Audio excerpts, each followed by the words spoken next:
एक गांव में एक बूढ़ी औरत रहती थी। उसका नाम था अम्मा। उसकी उम्र करीब 80 साल की थी और वह अपने छोटे से घर में अकेली रहती थी।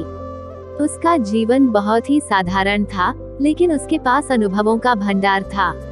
गांव के लोग उसे बहुत सम्मान करते थे और हर छोटी बड़ी बात में उसकी राय लेते थे।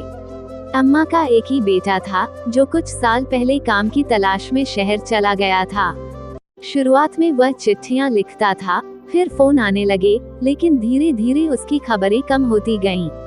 अम्मा हर रोज उसकी वापसी का इंतजार करती, लेकिन सालों बीत गए और उसका बेटा वापस नहीं आया।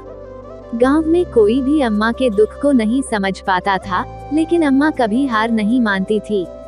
वह हमेशा कहती, मेरा बेटा एक दिन जरूर लौटेगा। गांव के बच्चे उसे अक्सर घेर लेते और उसकी कहानियां सुनते। अम्मा के पास पुरानी कहानियों का खजाना था, राजा रानी, परियों की कहानियां और उसकी अपनी जिंदगी के अनुभव। बच्चों को उसकी कहानियां सुनने में बड़ा मजा आता था। एक दिन गांव में खबर आई कि अम्मा का बेटा अब कभी वापस नहीं आएगा। यह सुनकर अम्मा चुप रही, लेकिन उसकी आंखों में आंसू छलक आए। वह जानती थी कि यह दिन आएगा, पर दिल से उसने कभी उम्मीद नहीं छोड़ी थी। गांव वालों ने सोचा कि अब अम्मा टूट जाएगी, पर अम्मा ने एक बार फिर अपनी ताकत दिखाई।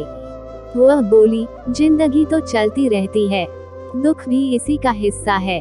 अम्मा ने अपनी जिंदगी में दुखों को सहा, लेकिन वह हमेशा दूसरों के लिए प्रेरणा बनी रही।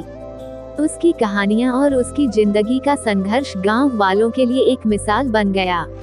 अब भी जब गांव में कोई परेशानी होती है, लोग अम्मा की कही बातों को याद करते हैं और उनसे हिम्मत पाते हैं। अम्मा की कहानी यह सिखाती है कि चाहे कितने भी दुख क्यों न हो, उम्मीद और धैर्य से इंसान हर मुश्किल का सामना कर सकता है।